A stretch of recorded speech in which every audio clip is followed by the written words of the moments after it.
Bahaye ikaze kuri Mukire TV. Ese nawe wigeze wibaza iki kibazo? Ari igi n'inkoko icyabayeho mbere ni iki? Turabizi ko inkoko iboneka ari uko habonetse amagi akararizwa agaturagwa bityo hakaboneka inkoko. Ariko se ayo magi yabaho ataratewe n'inkoko? Icyo ni ikibazo nawe ukuriye kwibaza. Ese abashakashatsi ibi bintu babivuga iki? Aborozi cyangwa se n'abandi babashe kubikoreraho ubushakashatsi ibi bintu hari igisubizo babiboneye. Inkoko iboneka ari uko habonetse amagi, kandi ayo magi nayo ntabwo yaboneka ari uko atatewe n'inkoko. Ese icyabayeho mbere ni iki? Reka turebere hamwe icyo abashakashatsi babivugaho. Njye nitwa Mr. Sam, mbahaye ikaze hano kuri Mukire TV. Niba utarakora subscribe, uyu ni umwanya wo kuba wakora subscribe ugakanda like. Mbahaye ikaze. Chicken, which come first between egg and chicken? Reka turebere hamwe icyo ubu bushakashatsi bubivugaho ngo hagati y'igi n'inkoko ni ikihe cyabayeho mbere. Amagi ntabwo yabaho ataratewe n'inkoko, kandi n'inkoko ntabwo zabaho zitaraturutse mu magi nyine. Hanyuma ubushakashatsi bubivuga hiki, bari kutubwira ko mu myaka miliyoni 312 ishize, ubwo inyamaswa zose zabaga mu mashyamba. Urabizi ko aya matungo yose tworora, habe inka, intama, ingurube, inkoko n'andi yose, ibi byose byabaga mu mashyamba mbere yuko abantu batangira kugira ubwenge bwo kubyadopta bagatangira kubyororera mu mago iwabo.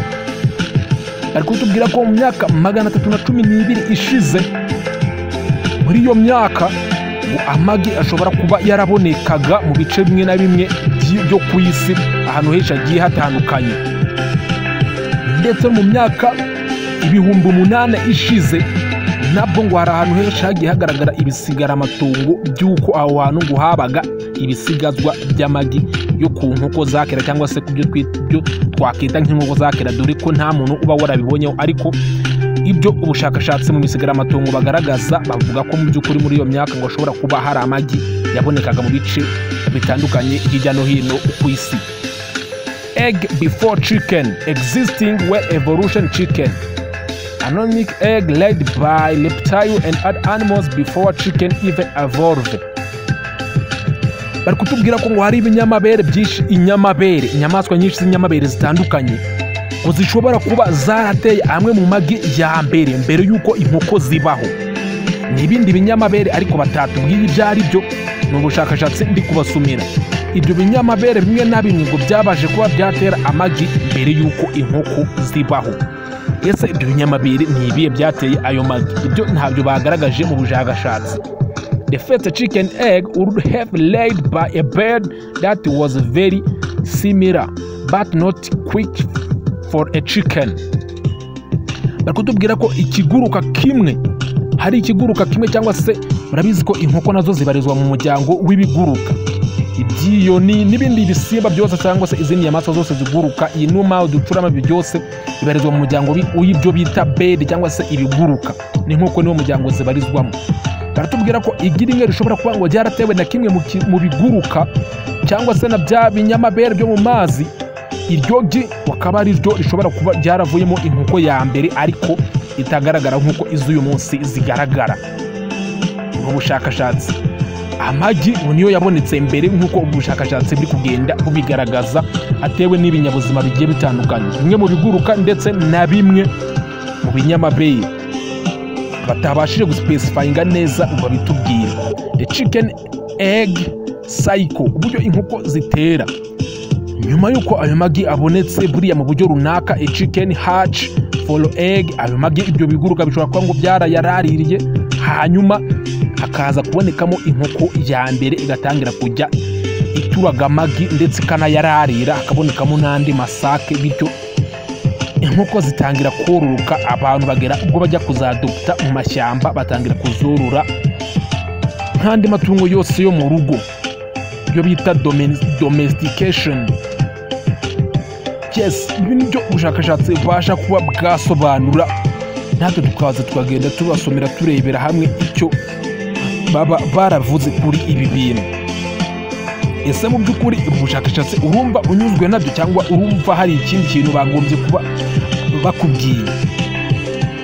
Amagi chicken are domesticated in descendant of red jaw fowl.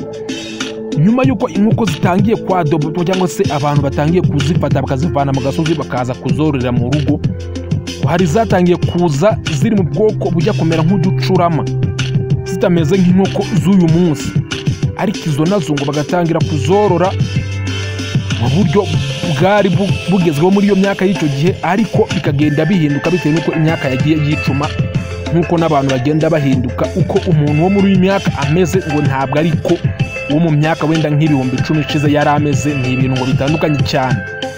Iryo hinduka rero ngo ryagiye riba no ku zindi nyamaswa zose izo tubona uyu munsi, buriya ngo mu myaka yashize ngo ntabwo ariko zari zimeze. Inkoko nazo rero ngo zagiye zihinduka muri iyo revolution yose yagiye iba nyuma yuko batangiye kujya bazivana mu mashyamba batangira kuzororera mu mazu, zigenda zihinduka zitera amagi kugeza ubu ngubu. Noneho abantu dusigaye dufata n'utunyangingo tukaduhuza tugakora andi breed mashyashya atarasanzwe ariho bitewe n'aho ikoranabuhanga arigeze. Ndizera iki kibazo mu by'ukuri ubashije kuba wageraho nosiyo ukimenyaho, ariko hari nk'ikindi kibazo cyose cy'amatsiko wagira mu bijyanye n'ubworozi bw'inkoko nacyo waza kitubazaho muri comment, nacyo tukazagikoraho video mu myaka iri imbere cyangwa se mu minsi iri imbere, ibyo tukajya tugenda tubyigira hamwe tuyungura ubumenyi. Ubwo tumaze kubona ko amagi ariyo yabashije kuba yabaho mbere y'uko inkoko zibaho. Yes, akandi kantu wakwibaza uti kuki amagi atewe vuba aba adafite amagarama menshi nk'aya magi amaze igihe kinini? Ese icyo kibazo nacyo wigeze ukibaza? Buriya igi ry'inkoko ritewe uyu munsi riba ryoroshye cyane ugereranije n'igi rimaze icyumweru. Icyo kibazo nacyo niba warigeze kukibazaho, dore uko bigenda. Buriya iyo inkoko iteye igi riba risa naho rikomeje gukura nyuma yuko inkoko zimaze kuritera, kuko iyo riri hanze, urugero nk'iyo ari igi ribanguriye cyangwa se igi ryatewe n'inkoko ivana n'amasake, iryo igi ribanguriye, bya bice by'imbere by'umuhondo bitanga umushwi bikomeza gusa n'ibikuza cyangwa se biba bigifite ubuzima, bikomeza kugira ubuzima bigakomeza gusa n'ibikuze, ugasanga nyine igi rimaze igihe rifite amagarama menshi cyane ugereranije n'ay'igi ritewe uyu munsi.